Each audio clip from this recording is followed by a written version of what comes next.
우리 다 같이 함께 하겠습니다. 하나님께로 조정하라. 다시 한번 하겠습니다. 하나님께로 조정하라.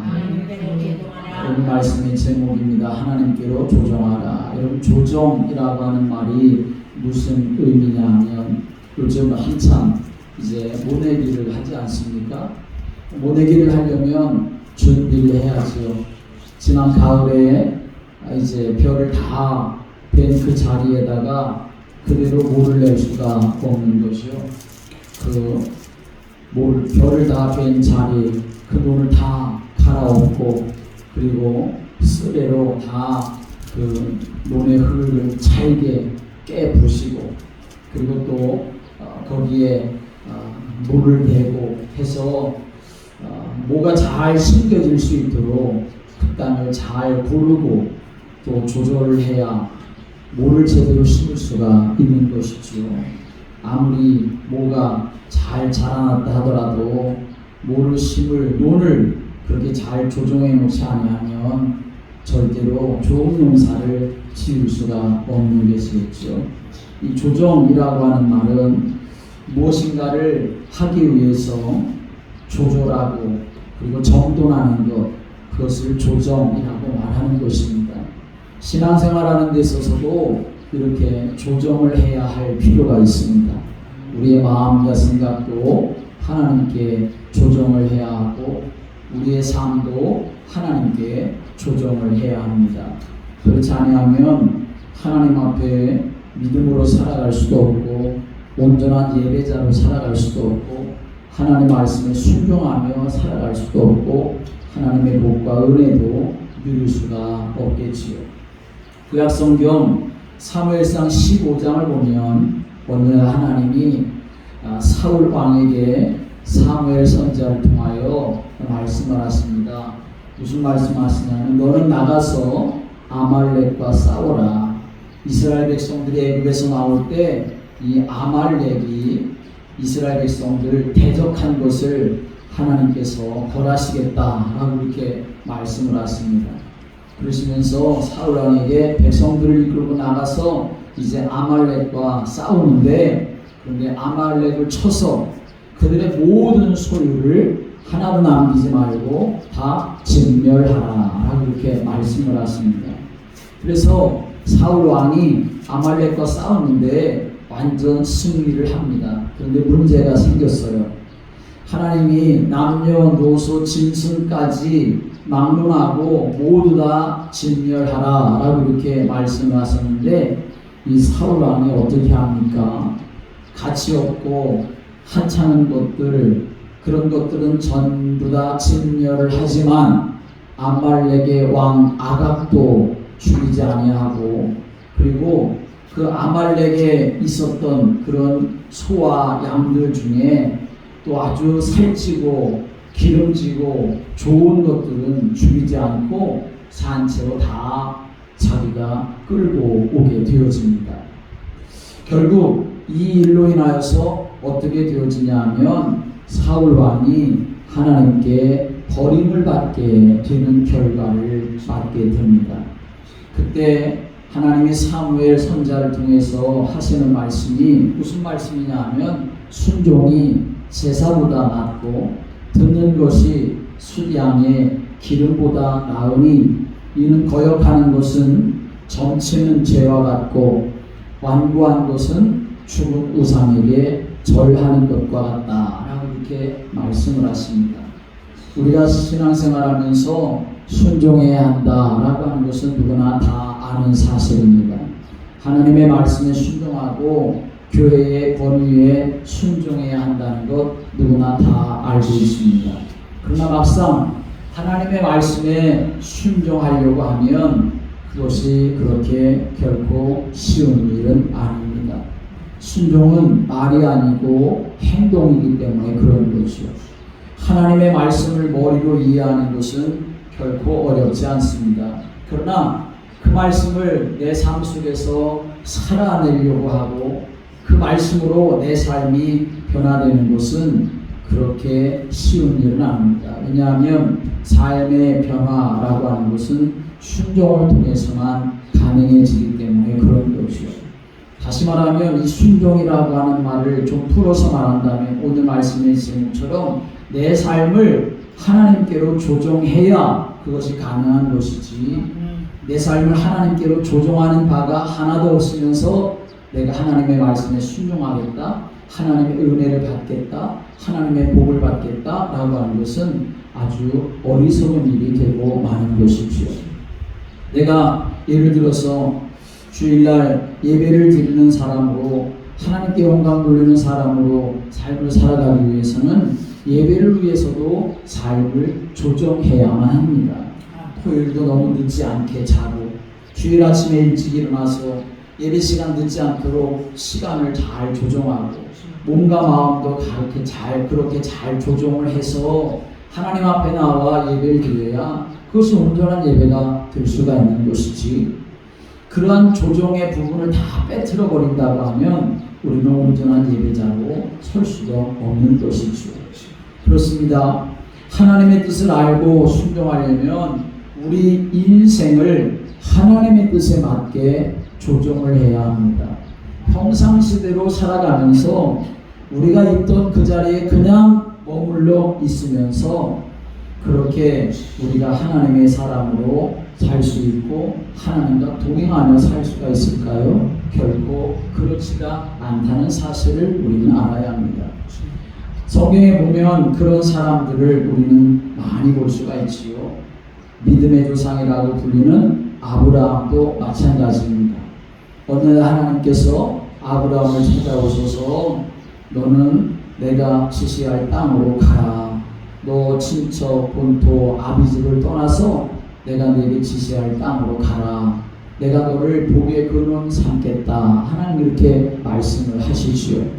그랬을 때 아브라함이 하나님의 말씀을 받아가지고 그 말씀으로 자기의 삶을 조정을 했기 때문에 자기가 머물러 있어 땅에 머무르지 아니하고 하나님이 지시하는 땅으로 가려고 하는 그런 삶을 그가 조정을 했기 때문에, 그래서 아브라함은 하나님의 앞에서 믿음의 복을 받는 사람이 될 수가 있었던 것입니다.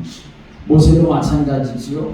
하나님의 부르심에 자신의 삶을 조정하지 않고 여전히 미디안 땅에서 양을 치는 사람으로 머물러 있었다고 한다면 이 모세는 이스라엘 백성들을 애굽에서 건져내는 사람이 될 수가 없었을 것입니다. 요나라고 하는 사람도 마찬가지입니다. 니느웨에 가서 하나님 말씀을 전하라 라고 하는 이 말씀을 그가 받았을 때에 이 말씀에 순종하기 위해서는 지금 자기가 가지고 있었던, 지금까지 가지고 있었던 저 니느웨 사람들에 대한 적대감, 그들에 대한 편견, 그들에 대한 분노, 그것을 다 정리해버리지 않으면 이 요나는 니느웨에 가서 복음을 전할 수가 없었던 것이죠. 우리의 삶을 하나님께로 조정하지 않고서는 하나님의 말씀에 제대로 순종할 수도 없고 하나님의 복을 누릴 수가 없다라고 하는 것입니다. 성경에 보면 서로 비교되는 두 사람이 나옵니다. 한 사람은 누가복음 18장에 나오는 부자 청년입니다. 이 사람은 영생 얻기를 간절히 사모하는 마음을 가지고 있었습니다. 그래서 어느 날 예수님을 찾아와서 묻습니다. 선생님, 내가 무엇을 하여야 영생을 얻을 수가 있겠습니까? 라고 진지하게 예수님께 묻지요. 그때 예수님께서는 이 부자 청년에게 말씀하십니다. 내게 있는 것을 다 팔아 가난한 자들에게 나누어 줘라. 그리고 너는 나를 따르라. 라고 이렇게 말씀을 하십니다. 예수님은 뭘 보셨냐 하면 그 부자 청년에게 가장 걸림돌이 무엇인가, 예수님을 따르는 데 있어서 가장 걸림돌이 무엇인가, 그가 가지고 있는 소유라고 하는 것을 아셨던 것이죠. 이런 예수를 따르기 위해서 모든 걸 다, 내가 가지고 있는 물질을 다 버려야 된다는 말은 결코 아닙니다. 물론 그 물질이 예수님을 따르는데 장애물이 된다면 그걸 버릴 수 있어야 되겠지만, 그러나 하나님 앞에서 또 주의를 잘 할 수 있는 도구로 물질을 사용할 수도 있는 것이기 때문에 기준은 뭐냐? 내가 주님을 따르는 일에 방해가 되느냐 방해가 되지 않느냐, 그것이 기준이 되는 것인데, 예수님 보니까 이 부자 청년에게 있어서 예수님을 따르는데 영생을 얻는데 방해되어지는 것은 물질인 것을 알았기 때문에 예수님께서는 네가 가지고 있는 것을 다 가난한 사람들에게 팔아서 나누어 줘라. 그리고 와서 나를 따르면 될 것이다. 예수님이 이렇게 말씀하셨던 거죠. 그러자 아니나 다를까 이 부자 청년에게 고민이 시작되기를 했습니다. 이 가지고 있는 재물을 다 팔라니 이걸 다 팔아서 없어지면 난 어떻게 살아야 되나. 결국은 영생에 대한 구원에 대한 생각은 다 없어져 버리고 재물에 대한 생각으로 가득 차게 되어서 그것을 조종하지 못함으로 인하여서 그 청년은 예수님을 떠나버리는 사람이 되고 말았음을 성경 우리에게 말씀해주고 있습니다. 예수님에게로 자기의 인생을 조종하지 못했던 것이요. 반면에 열왕기상 19장에 말씀 오면 엘리야가 어느 날 길을 걸어가다가 밭에서 밭을 가는 사람 한 사람을 보았습니다. 그 사람은 엘리사라고 하는 사람인데, 그런데 이 엘리사가 밭에서 밭을 가는데 12결의 소를 가지고 밭을 갈고 있었습니다. 12결의 소라고 하는 것은 24마리의 소를 앞에 세우고 쟁기를 달고 밭을 갈고 있는 것을 말하는 것이에요. 24마리의 소를 앞에다 달고 밭을 갈고 있는다고 하는 것은 이 엘리사라고 하는 집안이 얼마나 부유한 집안이었는지를 말하는 것입니다. 그런데 엘리야가 길을 가다가 그렇게 밭을 갈고 있는 엘리사에게 뭐라고 말하냐면 너는 나를 따르라 라고 이렇게 말을 합니다. 자기의 겉옷을 벗어서 그에게 던지면서 나를 따르라 라고 이렇게 말을 하지요. 내가 하나님의 사람으로서 하나님의 종으로서 하나님의 사역을 지금 하고 있는데 너도 나와 함께 하나님 앞에 순종하여 믿음의 길을 걸어가고 함께 사역하자 라고 이렇게 초청을 하는 것이죠. 그랬을 때에 이 엘리사라고 하는 밭을 갈던 사람은 어떻게 했냐면 그 부르심을 받았을 때에 과감하게 자기의 인생을 하나님께 조정을 합니다. 그래서 자기가 밭 갈던 농기구를 쟁기를 불살라버리고 그리고 한 결의소를 잡아서 그 소 2마리를 잡아가지고 동네 사람들에게 다 잔치를 베풉니다. 그리고 나서는 이제 이 엘리야를 따라가게 되어지죠. 다시는 돌아올 작정을 하지 않고 난 이제 하나님께로 붙들린 바 되어서 저 엘리야를 선생으로 삼아가지고 하나님과 동행하는 인생을 살겠다 그렇게 작정한 모습을 보여주는 거죠. 그런데 하나님은 놀랍게 그 엘리사를 통하여 역사하십니다. 엘리야도 대단한 하나님의 역사를 하는 사람이었지만 엘리야가 승천하게 되어졌을 때에 엘리사가 요청을 하는데 당신의 갑절의 은혜를 내게 부어달라고 그렇게 요청함으로 인해서 그렇게 엘리야보다도 더 놀라운 역사를 이루어갔던 사람이 엘리사였던 것을 성경 우리에게 증거하고 있습니다. 여러분, 우리의 삶을 하나님께 조종하는 것이 얼마나 놀랍고 귀한 일인지, 하나님이 얼마나 기뻐하시는지, 거기에 놀라운 하나님의 축복과 은혜가 있다는 사실을 우리는 분명히 기억하여야 할 것입니다.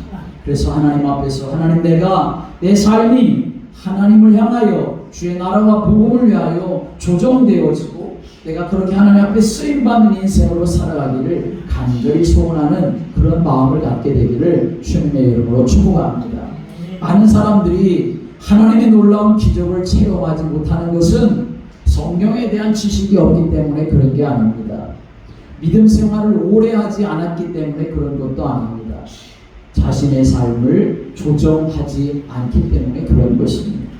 하나님의 말씀을 잘 알고 있어도 교회를 오래 다녔어도 내 삶을 하나님을 향하여 조종하지 아니하면, 내 마음과 생각을 하나님을 향하여 조종하지 아니하면 우리는 하나님의 은혜와 복을 누리는 삶을 살아갈 수가 없다는 것이죠.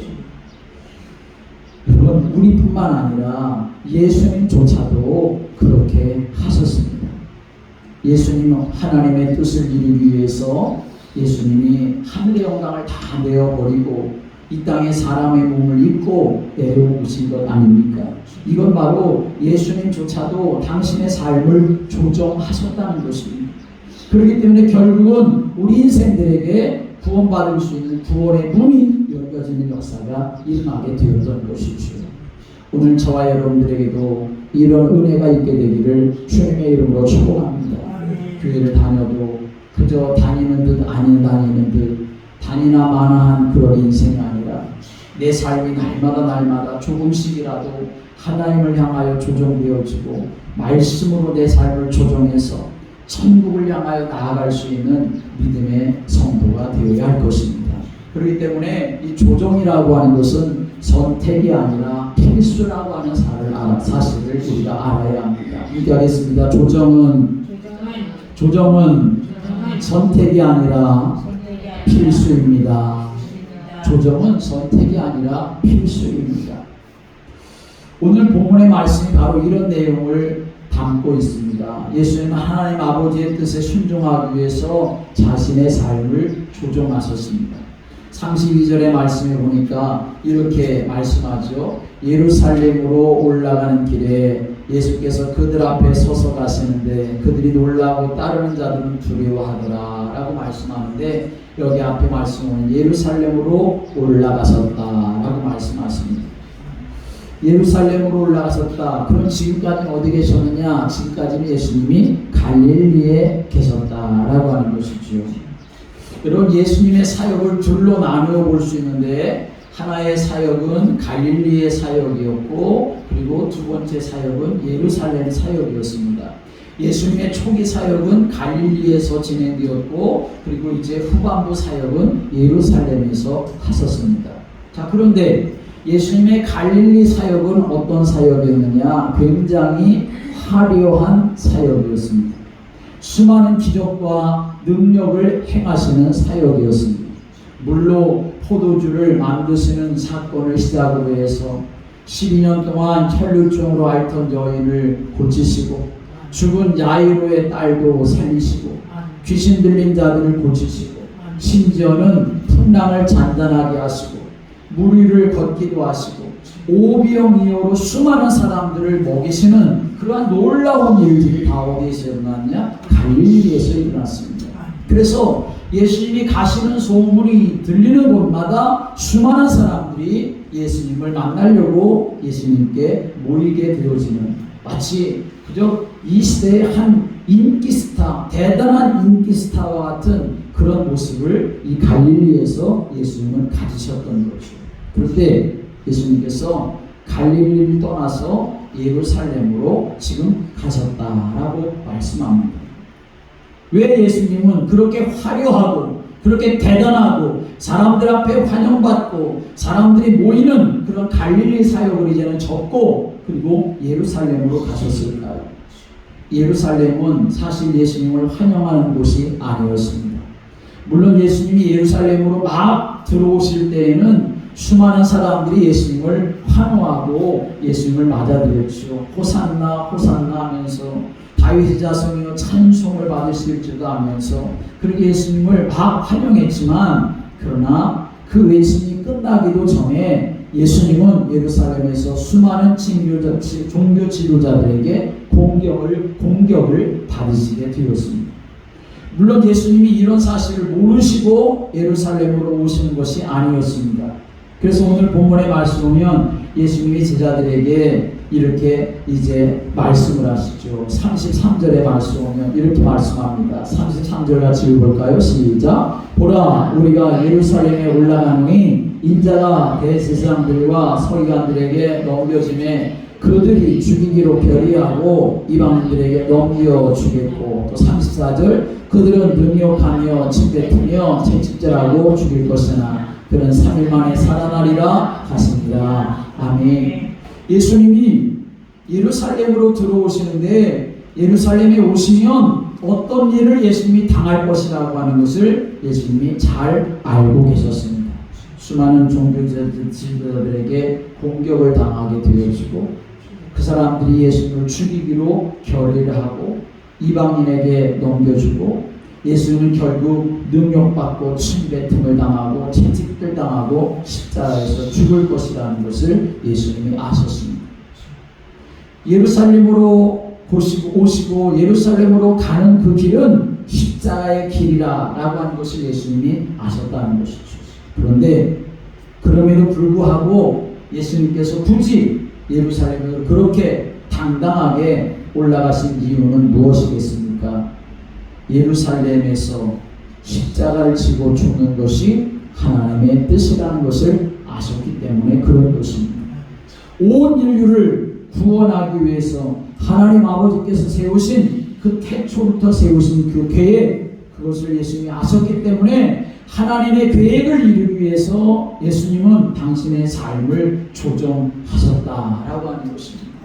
예수님조차도 이렇게 당신의 삶을 조정하셔서 하나님의 뜻을 이루시는 삶을 살아가게 되었던 것입니다.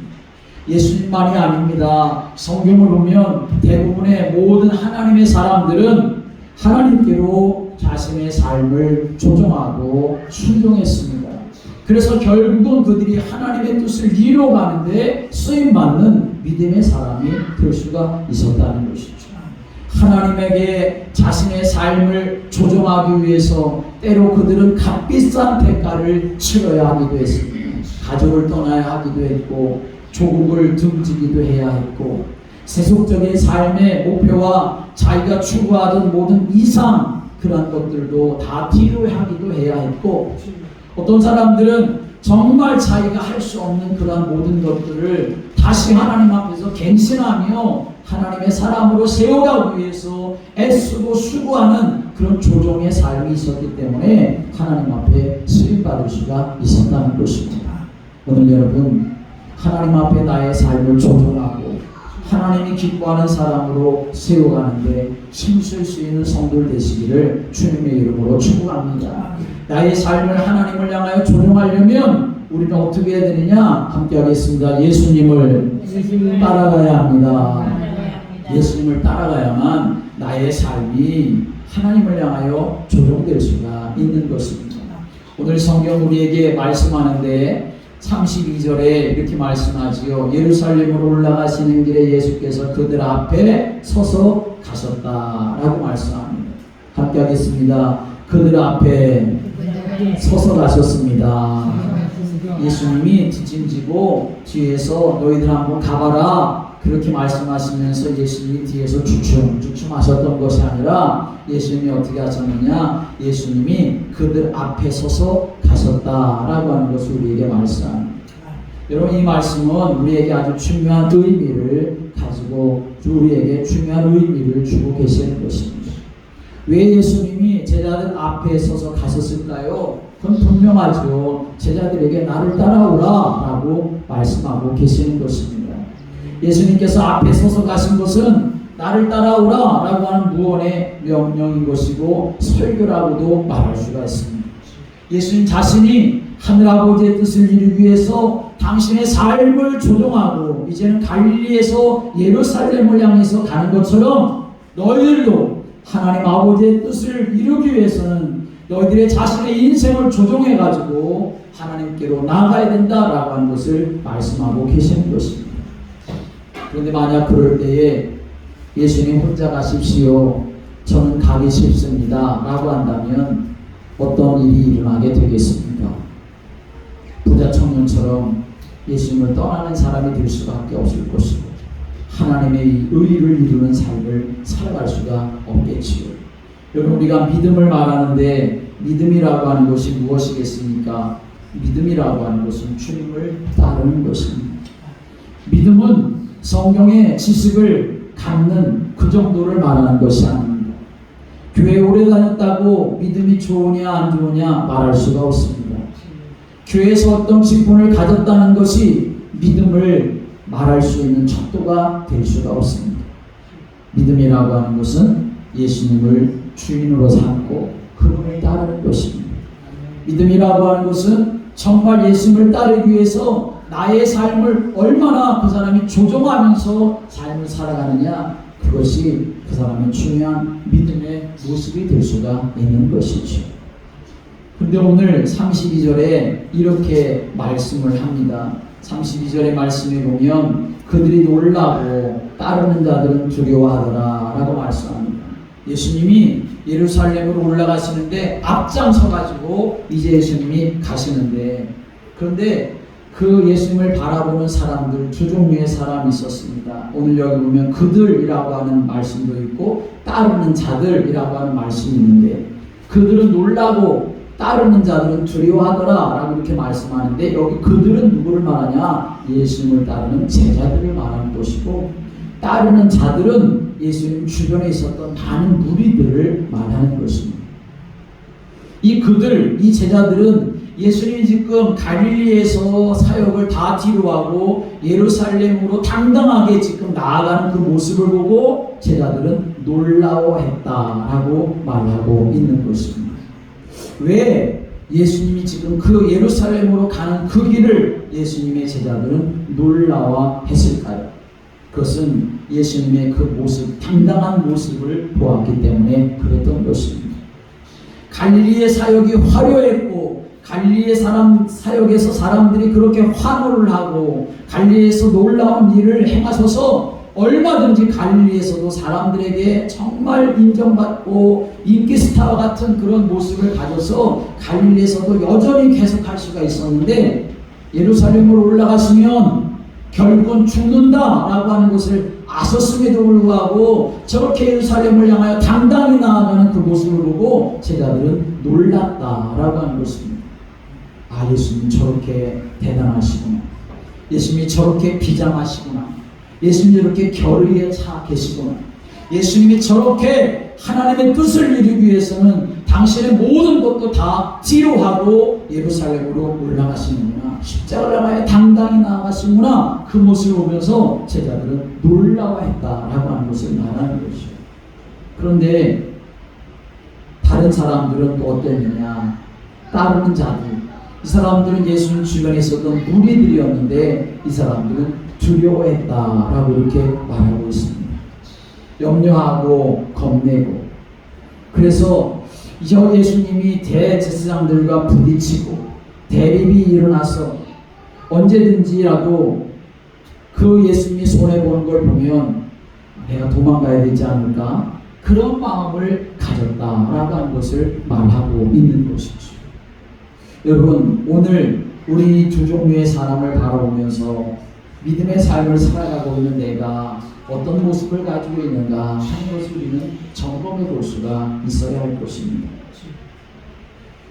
우리들도 제자들처럼 그 예수님의 모습을 보면서 아, 저렇게 당당하고 결의에 차 있고 비장한 그런 모습을 예수님 바라보면서 우리도 덩달아 정말 마음의 결심을 하고 긴장을 하고, 그리고 우리도 발걸음을 재촉해서 예수님을 따라가야지 그런 마음을 가지고 있는지, 아니면 혹시라도 예수님이 손해보기라도 한다면 대립해서 예수님이 뭐 잡히기라도 하고 예수님이 죽음을 당할 위기라도 처하면 무서워서 도망가려고 하는 그런 마음을 가지고 있지는 않은지.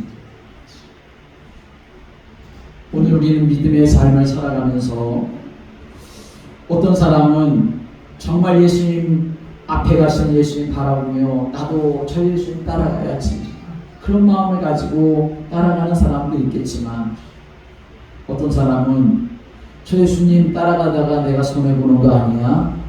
나 그러면 얼른 도망가야지 라고 이렇게 도망갈 길을 찾고 예수님을 따르려고 하는 그런 사람은 없는지 우리를 돌아봐야 된다는 것입니다. 성경에 보면 예수님이 겟세마네 동산에서 체포당해서 대제사장의 집으로 끌려갈 때에 베드로가 예수님을 따라가는데 어떻게 따라갔다고 성경 말씀합니까? 멀찍이 따라갔다라고 이렇게 말씀하시죠. 마태복음, 마가복음, 누가복음에 보면 예수님이 체포당해서 끌려갈 때 베드로가 그 길을 따라가는 이야기를 다 말하고 있습니다. 그런데 거기에 표현을 분명하게 말하기를 멀찍이 따라갔다라고 말합니다. 베드로의 자세를 말하는 거죠. 여러분, 멀찍이라는 말은 참 묘한 의미를 가지고 있는 말입니다.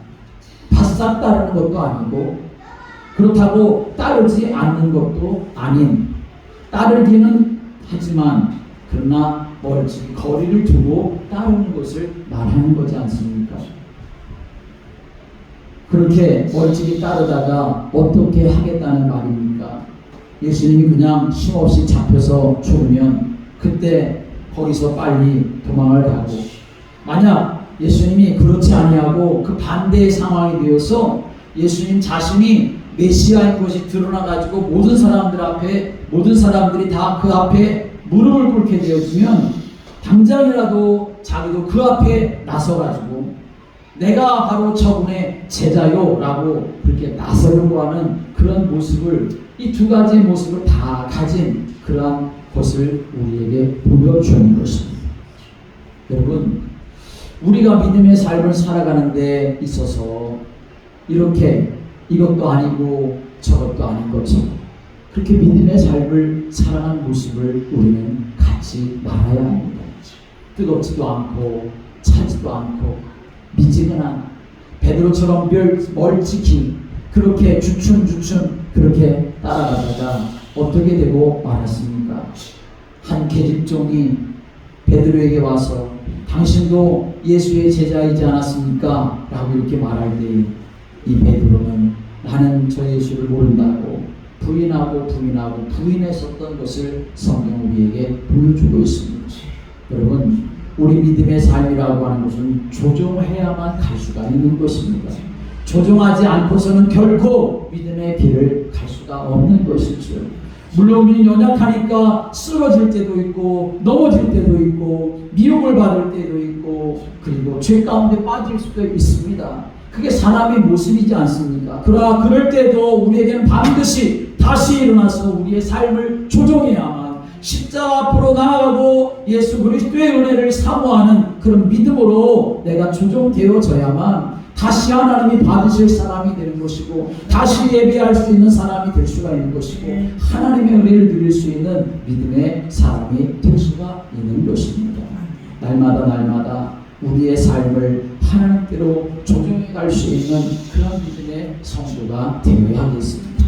오늘 예수님이 그러하셨고 그래서 결국은 하나님의 뜻을 이루셨던 것입니다.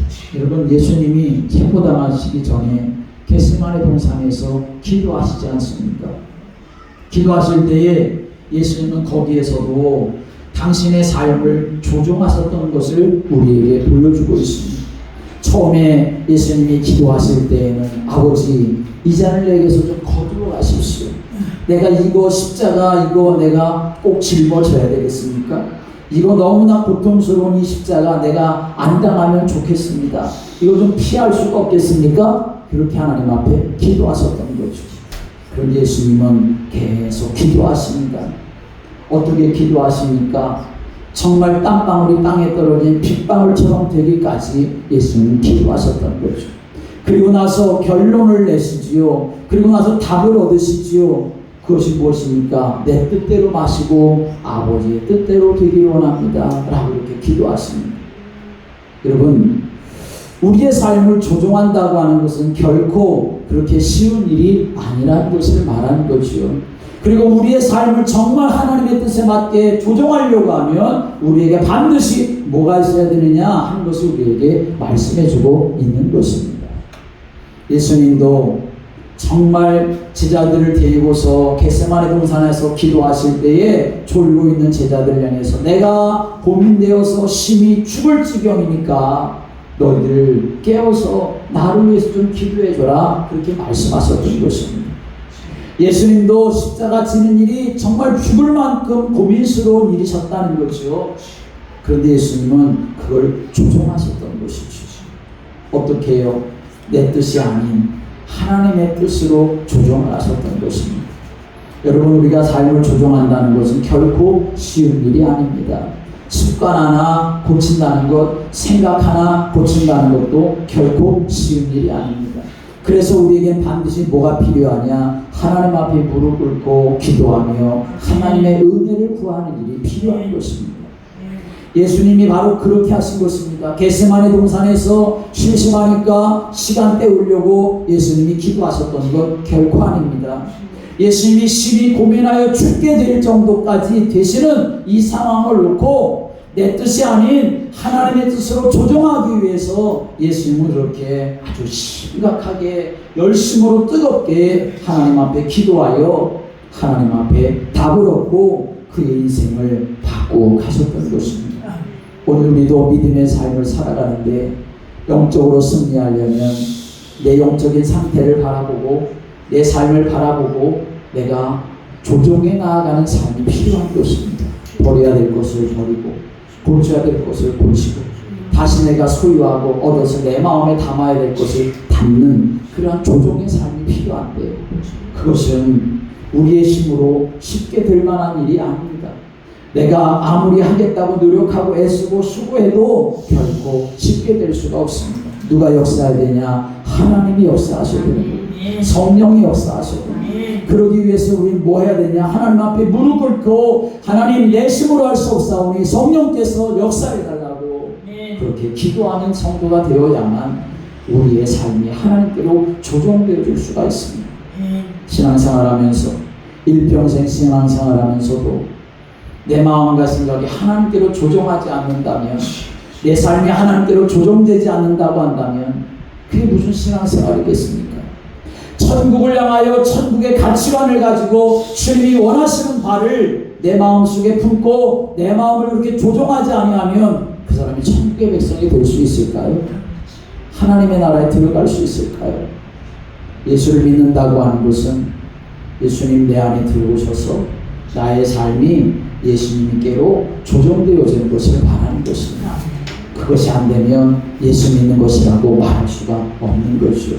그것이 안 되면 하나님의 사람이라고 말할 수도 없고 천국이 보장될 수도 없는 것입니다.